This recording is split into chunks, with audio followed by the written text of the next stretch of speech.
Hey guys, it's Mel. Welcome to my channel.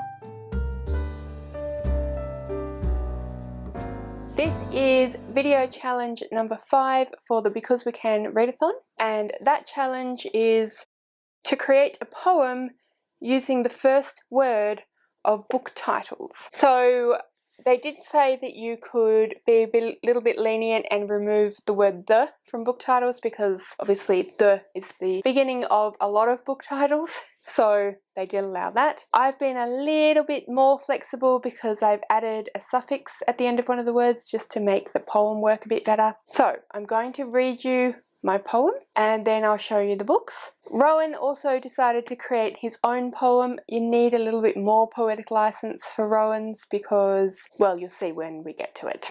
So, my poem: what lords, witches, assassins, fools voyage bravely into sparkling, deathly midnight. So that was my poem. I'm quite proud of that one. And then Rowan's poem is Fools, Rivers, Roam. Alright, so let's start with my one. It's a pretty huge stack of books. Here they all are here.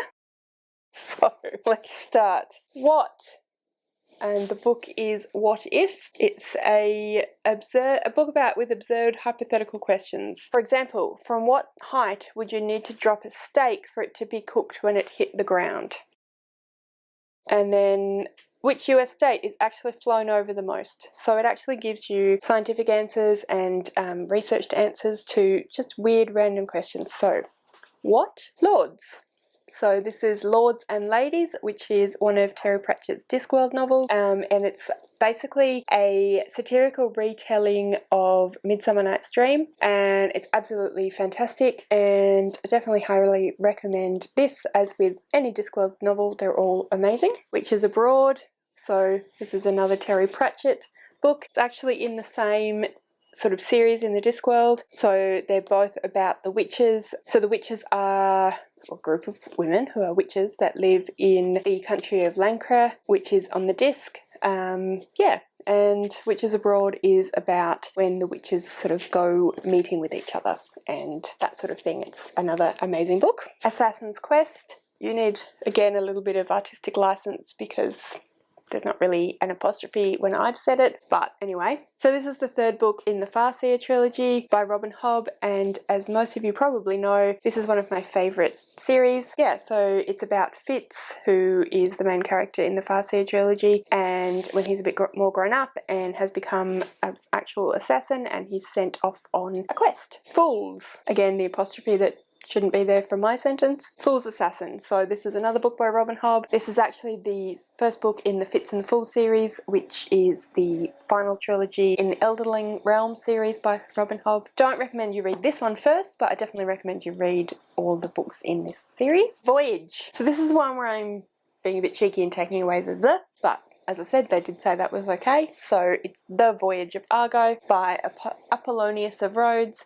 This is a Greek classic, and it is basically about the voyage of the Argonauts, which is the story of when Jason went off in the ship, which is the Argo, and went off to find the Golden Fleece and all the adventures that he got up to, and then when he met Medea and all of the things that happened after that.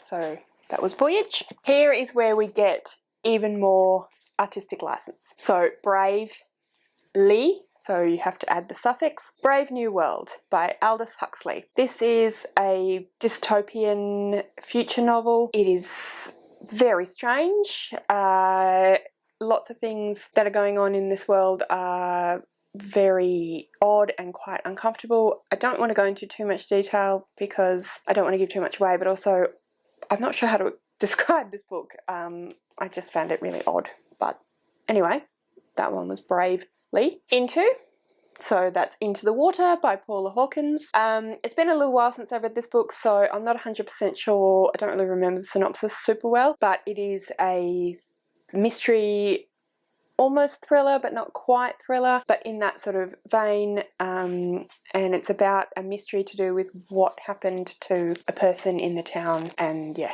it was great. I really enjoyed it. I feel like I should probably reread it since I now don't really remember much about it, so yeah, anyway. Into Sparkling.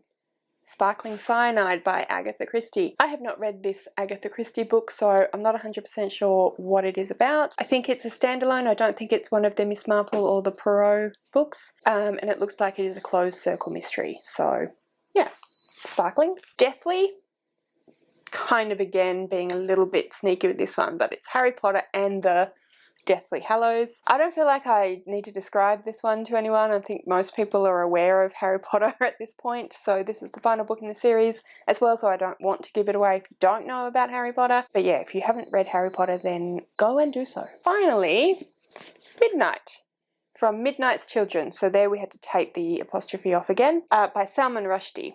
So it's been quite a while since I read this book, so I don't remember all the ins and outs of this story, but it is the story of one particular person who is a midnight child. So on the evening/night of India's independence from Britain, a bunch of children were born exactly at midnight. In this story, develop supernatural and paranormal powers, and so it is their story, or it's this one particular character's story. As with the two Salman Rushdie books that I've read, this one and The Satanic Verses, it's very odd, but it's definitely well written and interesting and intriguing. If you like a weird classic, then I definitely would recommend it. So that poem again: what lords, witches, assassins, fools voyage bravely into sparkling, deathly midnight. And now on to Rowan's poem, which was Fools, Rivers,